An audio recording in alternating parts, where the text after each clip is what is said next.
నియోజకవర్గంలో ఎంతమంది సర్పంచ్ అభ్యర్థులు అయితే గెలిచి ఈరోజు ఇక్కడికి వచ్చిండ్రో ఓడిపోయిన వారు కూడా దుఃఖంతో బాధతో వారి కుటుంబ సభ్యులంతా కూడా గత 2-3 రోజులుగా చాలామంది కుటుంబాలు భోజనం కూడా చేయలేని పరిస్థితుల్లో వారి కుటుంబంలో బాధపడుకుంటూ ఉన్నారు. వారందరికీ కూడా వారి వేదన చూస్తూ ఉంటే బాధ అనిపిస్తూ ఉంది.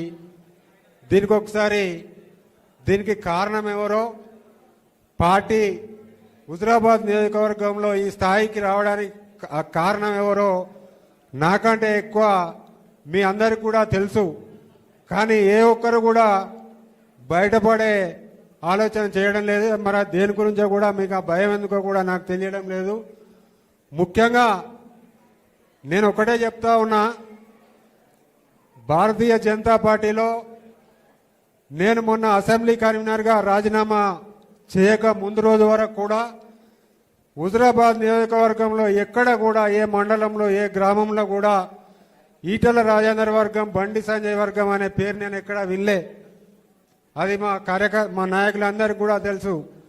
కానీ ఏ రోజైతే నేను అసెంబ్లీ కన్వీనర్గా రాజీనామా చేసిన తర్వాత ఒక జిల్లా అధ్యక్షుల స్థాయిలో ఉండి అతను మొత్తం అన్ని జిల్లాలో ఉన్న అన్ని నియోజకవర్గాలను వదిలేసి కేవలం హుజురాబాద్ నియోజకవర్గానికి మాత్రమే ఒక జిల్లా అధ్యక్షునిగా ఆయన భావిస్తూ హుజురాబాద్ నియోజకవర్గంలోని మండలాల్లో ఎన్ని కుట్రలు చేసిరో వాళ్ళ అనుచరులతో కలిసి ఇప్పటికి కూడా ఈ రోజు వరకు కూడా ఆ జిల్లా అధ్యక్షుడు అనేటోడు అదే పనిలో ఉన్నాడు.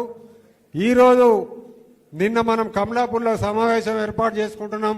మన గెలిచిన సర్పంచ్లకు సన్మానం ఏర్పాటు చేసుకుంటామనే విషయం తెలిసిన తర్వాత మళ్ళీ ఇదే రకంగా బ్లాక్మెయిల్ చేయడం, ఇదే రకంగా బెదిరించడం, మీరు అక్కడికి వెళ్ళొద్దు, కమలాపూర్కి వెళ్ళొద్దు, పోతే మీకు బండి సంజయ్ దగ్గర గారి నుంచి మీకు నిధులు రావు, మీ గ్రామానికి నిధులు రావు, ఇగో ఇలాంటి ఫోన్ కాళ్ళతోటి వాళ్ళని ఇబ్బంది పెడితే గెలిచిన సర్పంచులు కూడా ఇంకొందరు మనోవేదనకు గురై వాళ్ళు కమలాపూర్కు రావన్నా కరీంనగర్కు పోవన్నా అనే బాధలో వాళ్ళు ఏం మాట్లాడలేని పరిస్థితి.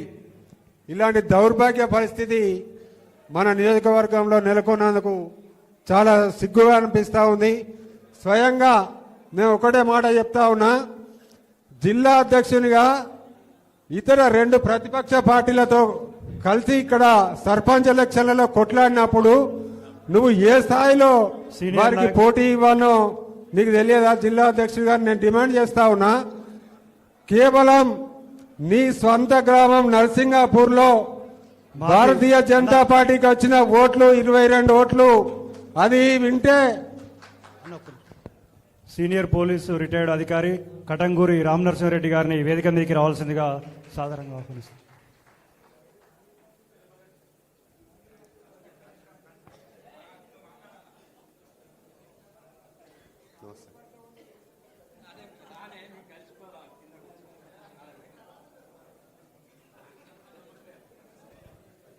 నర్సింగాపూర్ అనే గ్రామంలో భారతీయ జనతా పార్టీ సర్పంచ్ అభ్యర్థికి వచ్చిన ఓట్లు 22 ఓట్లు. నీ సత్తా ఏందో, నీ కెపాసిటీ ఏందో ఇప్పటికైనా రాష్ట్ర నాయకత్వం, రాష్ట్ర అధినాయకత్వం గుర్తించాలి. రాష్ట్ర అధ్యక్షుడు రామచంద్రరావు గారు కూడా జిల్లా అధ్యక్షుని పనితీరు ఎంత ఉంది, ఎలా ఉంది ఒకసారి మీరు నిజ నిర్ధారణ కమిటీ వేసి హుజురాబాద్ నియోజకవర్గానికి పంపించి ఇక్కడ పరిస్థితి తెలుసుకోవాలని నేను మీ సభా వేదికగా రామచంద్రరావు గారిని కోరుతా ఉన్నా. అలాగే నా సొంత నియోజకవర్గం గురించి కాదు, ఓన్లీ నా సొంత మండలం వీణవెంక గురించి చెప్తా ఉన్నా. వీణవెంక మండలంలో 26 గ్రామ పంచాయతీలు ఉంటే ఓన్లీ 2 గ్రామ పంచాయతీలకు మాత్రమే పాత బీజేపీ అనే నాయకులు పోటీ చేయడం జరిగింది. అది ఒకటి కనపర్తి, రెండవది చల్లూరు దగ్గర ఇప్పలపల్లి అనే గ్రామం. ఈ కనపర్తి అనే గ్రామంలో పనిచేసిన ఆలేటి శ్రీనివాసరెడ్డి ఆయన కూడా నిన్న రీసెంట్గా రాజీనామా చేయడం జరిగింది. ఒక వీడియో కూడా రిలీజ్ చేశారు, అది కూడా మనం అన్ని వీడియోలలో చూసే ఉన్నాం. ఆ గ్రామంలో ఆయన బీజేపీలో ఉన్నప్పటి నుండి కూడా ఒకే ఒక కార్యకర్త ఒక 28 సంవత్సరాలుగా ఆ ఊర్లో ఉన్నది ఒకే ఒక కార్యకర్త, బీజేపీ కార్యకర్త.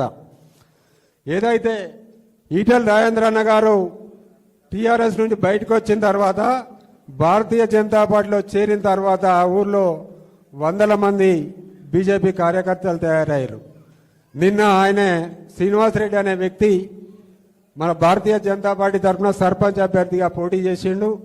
పోటీ చేసి వారు కూడా రాజేంద్ర అన్న ఆశీర్వాదం తీసుకొని, అన్న నేను కంపర్తి గ్రామంలో ఉన్న ఒకే ఒక్క పాత బీజేపీ నాయకుడిని, నేను మీ ఆశీర్వాదంతో మీ కార్యకర్తల ఆశీర్వాదంతో పార్టీలో అందరినీ కలుపుకొని పోతా ఉన్నా. ఈసారి నేను సర్పంచ్ అభ్యర్థిగా పోటీ చేస్తా ఉన్నా అన్న, నాకు మీ ఆశీర్వాదం కావాలంటే కూడా రాజేంద్ర అన్న గారు, శ్రీనివాసరెడ్డి నువ్వు తప్పకుండా పోటీ చేయి, మా వాళ్ళు ఎవరు పోటీ చేయరు, మా అందరి సహాయ సహకారాలు నీకే ఉంటాయని చెప్పిన రోజు వారు చాలా సంతోషపడి నాకు కూడా ఫోన్ చేసి చెప్పడం జరిగింది. అలాంటి విషయం తెలుసుకున్న తర్వాత ఈ జిల్లా అధ్యక్షుడు అంటే ఆయనే మనం ఎన్నికల చివరి రోజు, ప్రచారం చివరి రోజుల్లో మనం వేణువెంక మండలంలో మేము 14 గ్రామాలకు రాజేంద్ర అన్న గారి ప్రచారం షెడ్యూల్ ఇవ్వడం జరిగింది. 15వ తారీఖు రోజు మనం షెడ్యూల్ ఇచ్చిన విషయం తెలుసుకున్న జిల్లా అధ్యక్షుడు వాళ్ళ టీం 14వ తారీఖు రోజు రాత్రి నుండి ప్రతి గ్రామానికి వాళ్ళు డైరెక్ట్గా వెళ్ళడం కావచ్చు, లేకపోతే ఫోన్లలో బ్లాక్మెయిల్ చేయడం కావచ్చు. ఈటెల రాజేందర్ గారు మీ ఊరికి వస్తే మిమ్మల్ని ఎట్టి పరిస్థితుల్లో మిమ్మల్ని గెలవనీయం, ఒకవేళ మీరు గెలిచే అవకాశం ఉన్నా ఇతర పార్టీ అభ్యర్థికి మేము డొనేషన్లు పంపి మిమ్మల్ని ఓడించడం మాత్రం పక్క.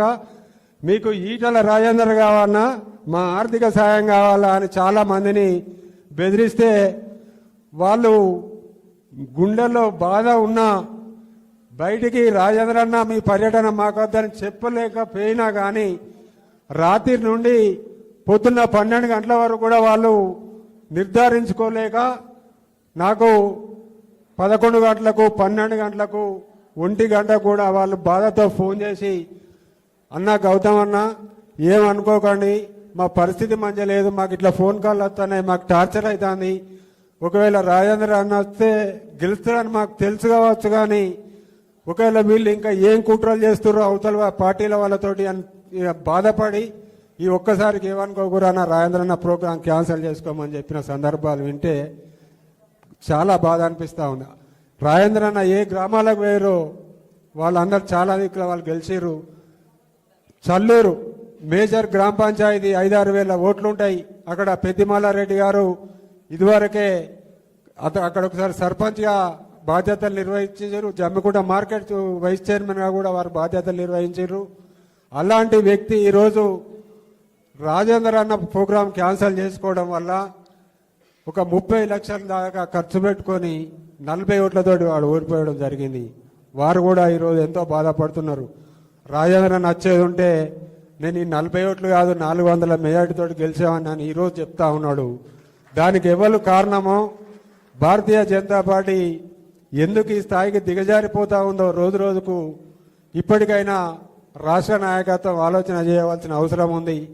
స్వయంగా మా ఎల్బాక గ్రామంలో, నా సొంత గ్రామం ఎల్బాక, మా నాయకులందరూ కూడా వచ్చి ఇక్కడనే ఉన్నారు. మా గ్రామంలో కూడా ఒకే ఒక కార్యకర్త 20 సంవత్సరాల నుంచి బీజేపీలో ఉన్న కార్యకర్త ఒకే ఒక్కరు మడికొండ వెంకన్న అని, ఆయన కూడా ఈరోజు ఇక్కడికి వచ్చిండు. మేము సర్పంచ్ నోటిఫికేషన్ వచ్చిన తర్వాత మా గ్రామంలో ఉన్న బీజేపీ నాయకులు కార్యకర్తలు అంతా కలిసి మేము ఒక సర్పంచ్ అభ్యర్థిని మేము అందరం కలిసి ఎన్నుకోవడం జరిగింది. అందులో వెంకన్న అనే ఆయన కూడా ఉన్నాడు. నల్లగోని సరోజన రాజారాం అనే అభ్యర్థిని మేము ఎన్నుకున్నాం. మేము ఎన్నుకొని నామినేషన్ వేసినాం, అంతా అయిపోయింది.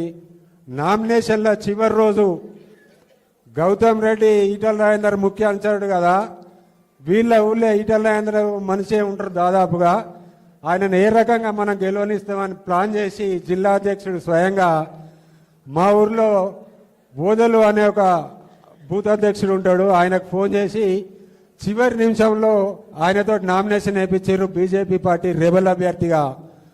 అయినా కానీ మేము ధైర్యాన్ని కోల్పోక మా రెబల్ వేసిన అభ్యర్థితో కూడా మేము ఒక 20 సార్లు మాట్లాడినా కూడా 20 మందితో మాట్లాడిపించినాం.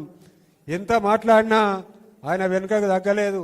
ఏంటిది ఈయన బలం, ఏం చూసుకొని ఈయన ఇంత ఒక్క మాట కూడా కనీసం వినకుండా పోటీలో ఉంటా అంటానని తెలుసుకుంటే ఆయన వెనుక ఉన్నది మండల అధ్యక్షుడు నరేష్, జిల్లా అధ్యక్షుడు గంగాడి కృష్ణారెడ్డి గారు అని తెలిసి ఆ రోజే మేము నిర్ణయించుకున్నాం, ఎంతైనా మంచిదే, ఎంత కష్టపడ్డా మంచిదే, ఇలాంటి బ్లాక్మెయిల్ రాజకీయాలకు మనం బలి కావద్దని మమ్మల్ని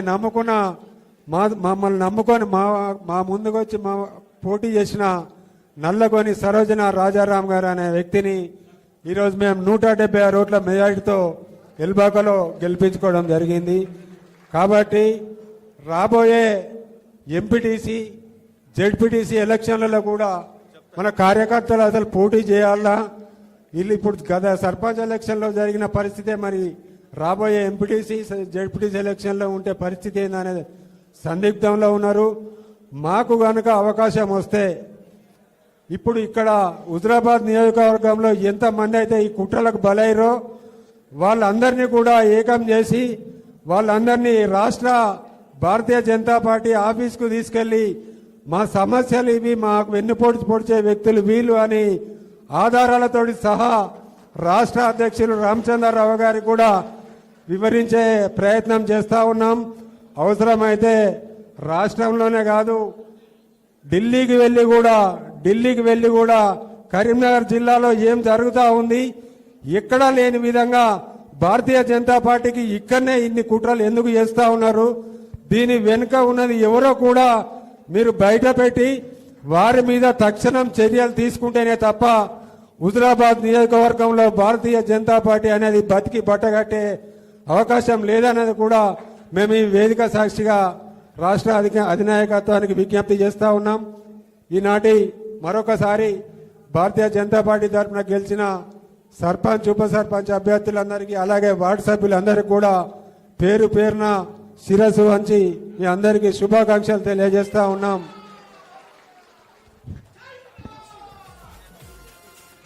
సీనియర్ నాయకులు